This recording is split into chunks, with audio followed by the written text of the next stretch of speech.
have quite the muggy one out there now from all the rain earlier. That moisture has to sit there somehow, right? Here's what we have for you, the observation at Savannah Hilton Head International Airport, 76 degrees, and notice that calm wind and the dew point and the temperature are fairly close. That means patchy fog is possible for some of you if you have an early drive tomorrow. Other than that, though, conditions are fairly tame now. Viper radar is dry. This is all basically ground clutter just from how stable the air mass is in the area. Some spots did see about 3 to 5 inches of rainfall over the course of the afternoon. Beaufort and Jasper County and portions of Effingham County were under a flash flood warning for just how quick that rainfall fell. Other spots of 2 to 4 inches were also found. But again, scattered storms at best with that coverage because not the entire area didn't get a washout all at once. Starting off with a warm and muggy one gives way to a very hot and humid one. Not going to find as much relief from those storms either, with a lot of the area going to see sunshine. About 30% storm chances are seen generally about 1 p.m. and 6 p.m. before activity eventually does die down pretty early. Just not going to be enough lift and instability in the atmosphere for anything to really sustain itself, but could see the possibility for some flooding and maybe a strong wind gust or two in a collapsing storm. But this frontal boundary moving south now, it does put us on the more, let's just say, stable side of the boundary since there's not much of an air mass separation there. Low pressure off the North Carolina coast also has a 10% chance of developing from the hurricane center, but it is pushing offshore. That will be no factors for the area. A quick look at your Vipercast for the next couple of days. Starting off again, areas of clouds, may find some fog, but that's out of play early on.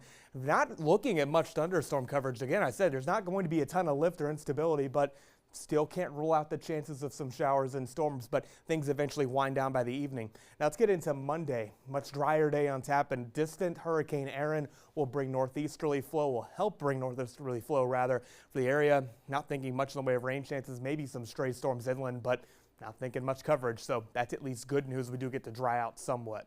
Here is Hurricane Erin now, and yes, that pinhole eye from earlier has clouded up. The storm is undergoing an eyewall replacement cycle where the eyewall collapses in on itself, and eventually the system tries to reorganize. But heavy rainfall for the Virgin Islands and Puerto Rico at this hour as you've had flash flood warnings there. But the system now packs winds of 140 miles per hour. That is down from 160 miles per hour at 5 p.m. The system will make possibly another run of strengthening east and northeast of the Turks and Caicos before eventually becoming quite the expansive system. Now, cone is again the historical error of the forecast of a center track, but as these systems go farther north, they do expand in size, and that will bring a very large wind field and swell to the coastline. Dangerous surf, and if you're not an experienced surfer, I don't recommend trying this out because all stretches of coast from central Florida up into the mid-Atlantic are going to be covered this, and you want to be very careful, of course, with that.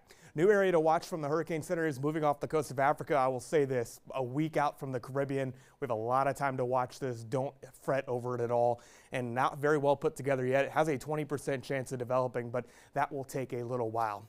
Again, showers and storms are now out of play for the area, but mid-70s starting out. May find patchy fog again, but looking at upper 80s to lower 90s during the day on your Sunday with, again, fairly pleasant conditions on tap for the area. Looking on our local waters, winds will be out of the east at 5 to 10 knots. 1 foot seas are expected. And your extended forecast does bring an overall drier trend to start the week, but those storm chances do creep back up, and I see I am having a few issues with my graphics there, so do bear with me.